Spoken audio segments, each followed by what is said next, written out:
ಓಂ ಶಾಂತಿ.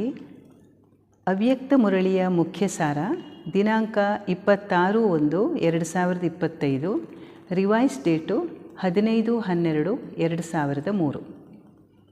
ಬಾಪ್ದಾದ ತಿಳಿಸ್ತಾ ಇದ್ದಾರೆ, ತಂದೆಯನ್ನು ಪ್ರತ್ಯಕ್ಷ ಮಾಡುವುದಕ್ಕೋಸ್ಕರ ಸಾಧಾರಣತೆಯನ್ನು ಅಲೌಕಿಕತೆಯಲ್ಲಿ ಪರಿವರ್ತನೆ ಮಾಡಿಕೊಂಡು ದರ್ಶನೀಯ ಮೂರ್ತಿಗಳಾಗಿ. ಇಂದು ಬಾಪ್ದಾದ ತನ್ನ ಎಲ್ಲ ಕಡೆಯ ಬ್ರಾಹ್ಮಣ ಮಕ್ಕಳ ಮಸ್ತಕದ ಮಧ್ಯೆ ಭಾಗ್ಯದ 3 ನಕ್ಷತ್ರಗಳು ಹೊಳೆಯುತ್ತಿರುವುದನ್ನು ನೋಡುತ್ತಿದ್ದಾರೆ. ಇದು ಎಷ್ಟು ಶ್ರೇಷ್ಠ ಭಾಗ್ಯವಾಗಿದೆ ಹಾಗೂ ಎಷ್ಟು ಸಹಜವಾಗಿ ಪ್ರಾಪ್ತಿಯಾಗಿದೆ.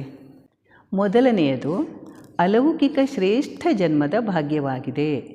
ಎರಡನೆಯದು ಶ್ರೇಷ್ಠ ಸಂಬಂಧದ ಭಾಗ್ಯ. ಮೂರನೆಯದು ಸರ್ವ ಪ್ರಾಪ್ತಿಗಳ ಭಾಗ್ಯವಾಗಿದೆ.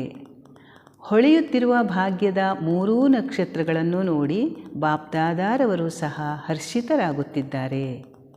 ಜನ್ಮದ ಭಾಗ್ಯವನ್ನು ನೋಡಿ ಸ್ವಯಂ ಭಾಗ್ಯವಿದಾತ ತಂದೆಯ ಮೂಲಕ ತಮ್ಮೆಲ್ಲರ ಜನ್ಮವಾಗಿದೆ.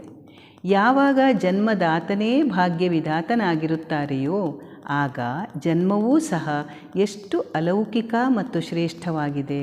ತಮ್ಮೆಲ್ಲರಿಗೂ ಸಹ ತಮ್ಮ ಈ ಭಾಗ್ಯದ ಜನ್ಮದ ನಶೆ ಮತ್ತು ಖುಷಿ ಇದೆಯಲ್ಲವೇ?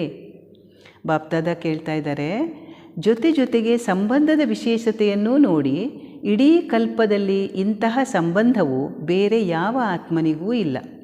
ತಾವು ವಿಶೇಷ ಆತ್ಮಗಳಿಗೆ ಒಬ್ಬರ ಮೂಲಕ 3 ಸಂಬಂಧಗಳು ಪ್ರಾಪ್ತಿಯಾಗಿವೆ. ಒಬ್ಬರೇ ತಂದೆಯೂ ಆಗಿದ್ದಾರೆ, ಶಿಕ್ಷಕನೂ ಆಗಿದ್ದಾರೆ ಹಾಗೂ ಸದ್ಗುರುವೂ ಆಗಿದ್ದಾರೆ.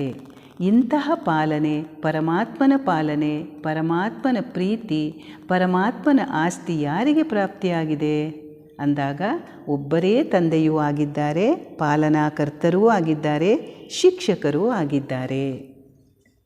ಬಾಪ್ದಾದ ಇವತ್ತು ವರದಾನ ಕೊಡ್ತಾ ಇದ್ದಾರೆ, ಸೈಲೆನ್ಸಿನ ಶಕ್ತಿಯ ಮೂಲಕ ವಿಶ್ವದಲ್ಲಿ ಪ್ರತ್ಯಕ್ಷತೆಯ ನಗಾರಿ ಬಾರಿಸುವಂತಹ ಶಾಂತ ಸ್ವರೂಪ ಭವ. ಬಾಪ್ದಾದ ಸ್ಲೋಗನ್ ತಿಳಿಸ್ತಾ ಇದ್ದಾರೆ, 0 ತಂದೆಯ ಜೊತೆ ಇರುವಂತಹವರೇ ಹೀರೋ ಪಾತ್ರಧಾರಿಗಳಾಗಿದ್ದಾರೆ. ಓಂ ಶಾಂತಿ.